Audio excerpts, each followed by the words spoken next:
Welcome friends, philosophy की दुनिया में आपका स्वागत है। यूनानवाद, आग से एक चिंगारी।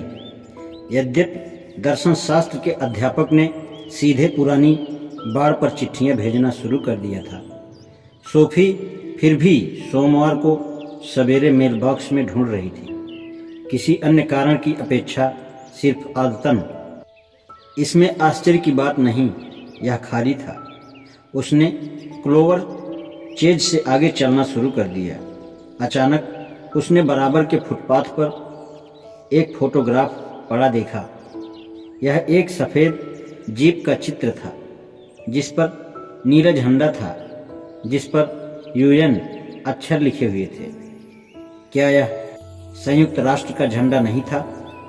सोफी ने चित्र को उलटकर देखा और पाया कि यह तो वाकई एक पोस्टकार्ड है। सेवा में हिल्डे मोलर नैग मार्फत सोफी एमंडसन।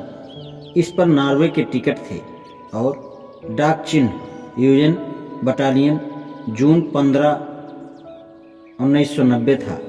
जून 15, यह तो सोफी का जन्मदिन था। कार्ड पर लिखा था, प्रिय हिल्डे, मैं सोचता हूँ तुम अभी भी अपनी 15वीं वर्षगांठ मना रही हो, या यह उससे अगला दिन है। खैर, इससे तुम्हारे उपहार पर कोई फर्क नहीं पड़ता। एक अर्थ में यह जीवन भर चलेगा, किंतु मैं एक बार और तुम्हें जन्मदिन की शुभकामनाएं देना चाहूँगा। शायद अब तुम यह समझ गई होगी कि मैं ये कार्ड्स सोफी को क्यों भेजता हूँ। मुझे भरोसा है वह इन्हें तुम्हारे पास पहुंचा देगी। पुनश्च मॉम कह रही थी कि तुम्हारा बटुआ खो गया है। मैं वादा करता हूं कि तुम्हें मैं 150 क्राउन भेजूंगा।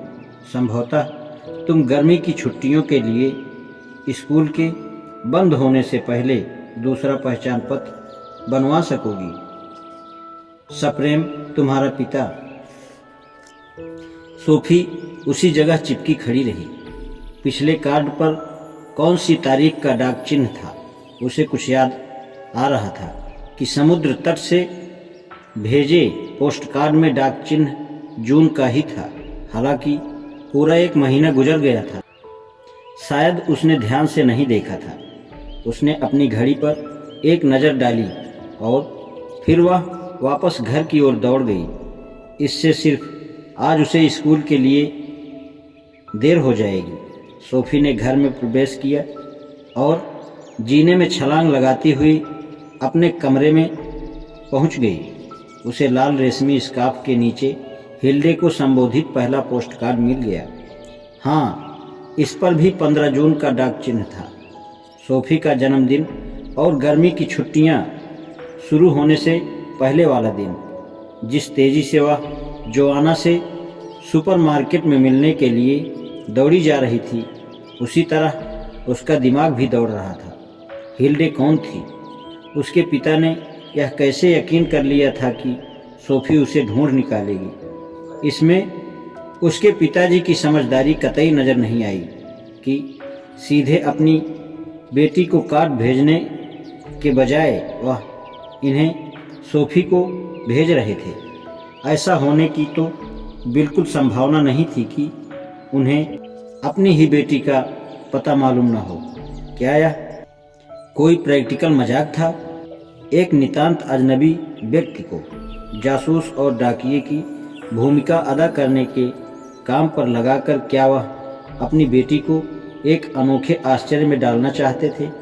क्या इसी वजह से यह सब काम एक महीने पहले ही शुरू कर दिया गया था?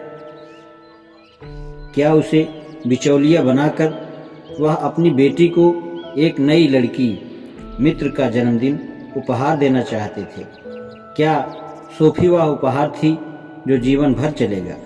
यदि यह जोकर विदूषक वाकई लेबनान में था, तो उसे सोफी का पता कैसे हाथ लगा? साथ ही सोफी और हिल्डे में दो चीज़ें समान थीं।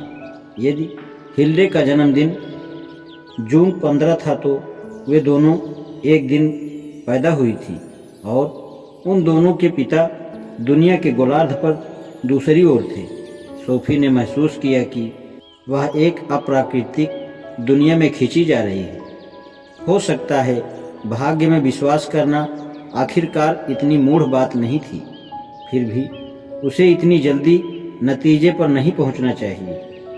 इस सब का पूरा स्वाभाविक औचित्य या स्पष्टीकरण हो सकता है, किंतु हिल्डे का बटुआ एल्बर्टो नॉक्स को कैसे मिला, जबकि हिल्डे लिलेसैंड में रहती थी।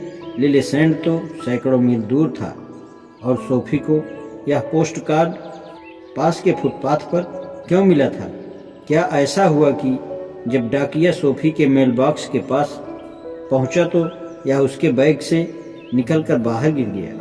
यदि ऐसा भी था तो खासकर यही कार्ड क्यों गिरा? क्या तुम बिल्कुल पागल हो गई हो? जब सोफी कैसे न कैसे सुपरमार्केट तक पहुंची तो जोआना बरस पड़ी। सॉरी, मुझे क्षमा कर दो। जोआना उस पर खूब जोर से नाराज हुई। एक स्कूल अध्यापक की तरह तुम्हारे पास इसका और बेहतर जवाब होना चाहिए। इसका संबंध यूएन से है, सोफी ने कहा। दुश्मन की टुकड़ियों ने मुझे लेबनान में रोके रखा। मैं समझ गई तुम किसी से प्रेम करने लगी हो। जितनी तेजी से हो सका वह स्कूल की तरफ भाग रही थी। धार्मिक ज्ञान परीक्षा जिसकी तैयारी के लिए सोफी समय नहीं निकाल पाई थी। तीसरे पीरियड में हुई सीट इस प्रकार थी। आज इतना ही, शेष कल। धन्यवाद।